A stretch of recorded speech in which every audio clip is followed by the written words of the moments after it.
It is so simple, ladies and gentlemen. This idea that is at the core of all of our teachings. I've been out there doing this for over 30 years now. The Erroneous Zones was published 30 years ago. And what I've discovered is what Earl Nightingale told me when I was just getting started in this whole business. When something called the strangest secret. We become what we think about all day long. We become what we think about all day long. But more than that, understanding that your thoughts are real, that they have an impact. Isn't it conceivable that your thought can have an impact on whether or not you can attract what you want into your life? That you can extend it out into a universe which is perfect, which has no need for you to interfere with it, which is always doing exactly what it is supposed to do. No restrictions on it. And it always has been doing it, and it always will be doing it.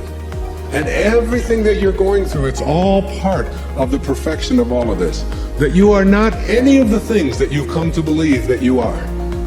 You're not what you have, you're not what you do, you're not your reputation. You spent a whole lifetime working on understanding that. I'm looking at the things that we believed in the morning of our life.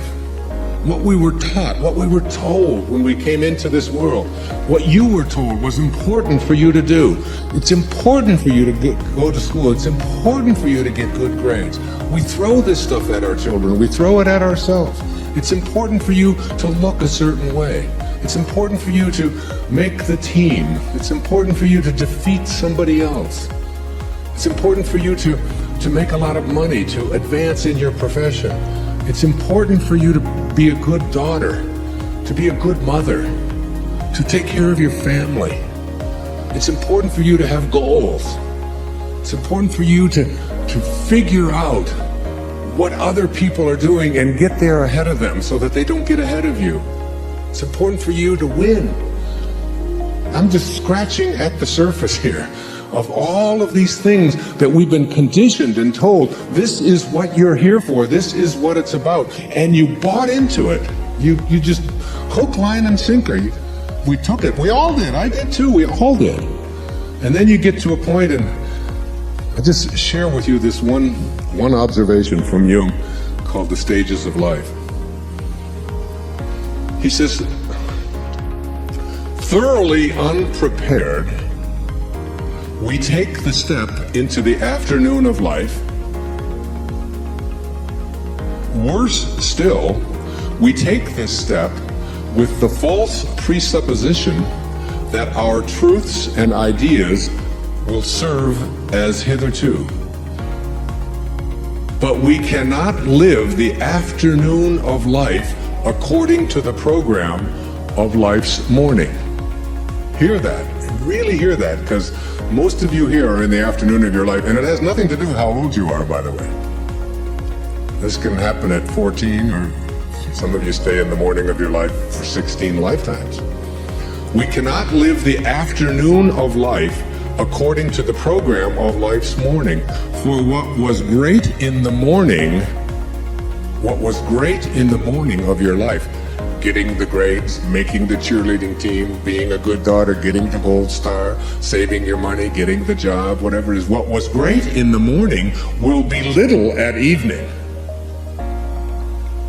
And what in the morning was true, which is a big word here today, what in the morning was true will at evening have become a lie. Now imagine how many of us are attempting to live the afternoon of our life by lies.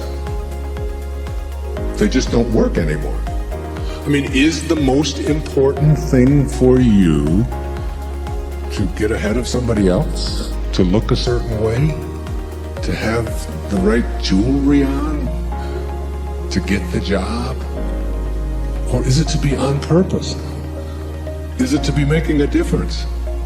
Is it to understand what I wrote about in 10 Secrets for Success, the second secret? That you're not going to die with your music still in you.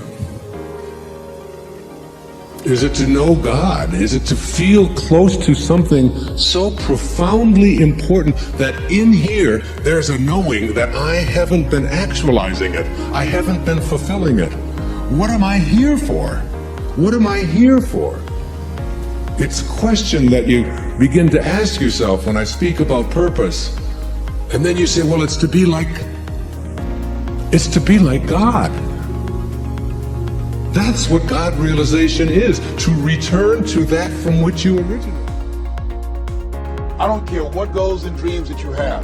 You got to have your health in order to be here. So at the top of my list, and I'm suggesting you put it at the top of your list, your strategy, your game plan for being here. What are you going to do to take better care of yourself? That's one of the first things I want to ask you about. Because when I look at my life at 64, and I used to think people in their 50s were old, but now that I'm 64, I said, look here, people in their 80s and 90s, they're old people. My goal is to be here not only just to see my grandchildren, but to see my great-grandchildren and my great-great-great-grandchildren. But in order to be here, that's not just lip service, that's a commitment with my time, with my energy, and the choices that I make. So I want you to think about your strategy for being here, and I want you to think about your goal for securing your life in your future. See, as I get older, my goal right now is to become an asset to my children rather than a liability, financially and physically. See, I don't want to be a burden to my children. I don't even know if they like me that well. See, I love my mother. My goal and dream was to take care of my mother. I did that. I bought her a home. I took care of her until she's 89. But children, they're different today. These are different type of people up in here. You don't know what this generation might do. Now, I know they say, Dad, we love you, but I really want to stay in good shape and take care of myself because I don't want to be around the house and my kids say, look here, who's going to take care of me today? All he's doing is sit around talking to himself, talking about, yes, I can, and yes, I will, talk it out of his head. No, I don't want that kind of party for me. My goal and objective is to die young at an old age. So I have a game plan. I don't like to eat vegetables all the time, but now I feel like a silly rabbit. Why? Because I realize at this stage of my life, I've got to eat more vegetables, I've got to get more rest, I've got to drink more juices, and I've got to do all of the things that make the healthy choices that will say to my body, Les, you plan to be here, I see that you're serious, so I'm going to take care of you. I do 160 push-ups every morning nonstop. Why? I couldn't do that at 15 or 20. But at this stage of my life, I've got to do those kinds of things in order to challenge my body, to stretch my body, and to indicate I plan to be here. What's your plan? What's your goal? Because if you don't have a goal for being here is not a given. When I was a kid, we used to go to funerals of old people. I can't tell you how many young people whose funerals I've gone to. I can't tell you how many. And so, and there's something about between 40 and 60. I don't know what it is about that period in time. Between 40 and 60, if you're approaching 40, I can tell you, you already know, life begins to intensify. Things happen to you, things happen to people you care about. Between 40 and 60, if you can make it through that period, you can take a deep breath, because most people don't make 60. Most people don't.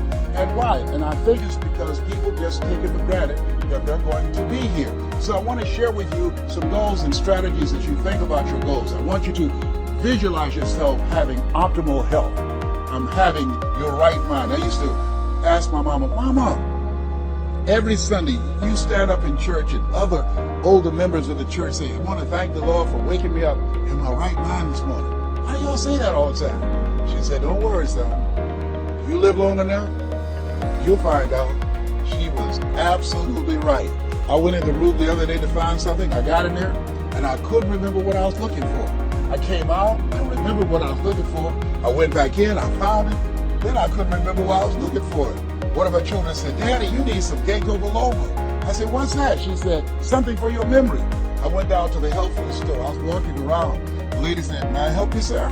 I said, I forgot why I'm here. She said, you need something for your memory. I said, I know. So they took me over to a little section, and I bought the stuff, and then I took it home. Now, I can't remember where I put it. So when I got up this morning, I said, I want to thank the Lord for waking me up in my right mind this morning. See, if you woke up in your right mind this morning, that's a good thing. I called a friend of mine the other day, Miss Williams, said, Miss Williams, how you doing? She said, baby, I'm doing good. She said, I went to the bathroom by myself, not all myself. I said, too much information, too much information. Let me tell you something, but that's a good thing. I know about that. I've been in the hospital.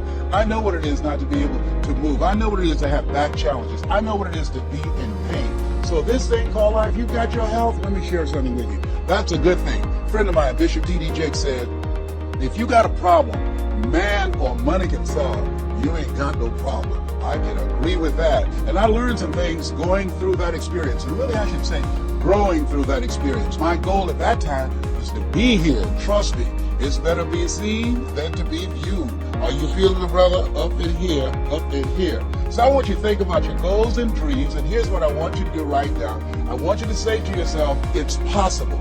It's possible. And I want you to follow along with this process. As you think about your goals and dreams, I want you to write this down. I'm going to give you some strategies of maintaining this possibility mindset. I want you to write down mindset maintenance. Mindset maintenance. Let me share something with you. The easiest thing that I do every year is to live my dream. That is, helping people to realize their potential, to step into their greatness, challenging themselves, reinventing themselves, to start their own businesses. I've helped over 400 people earn millions of dollars. The easiest thing I do every year is what I do on a day-to-day basis, going into prisons and juvenile detention centers, teaching young people mindset development, how to become effective communicators, how to dress like a prospect rather than a suspect. Those are the easy things.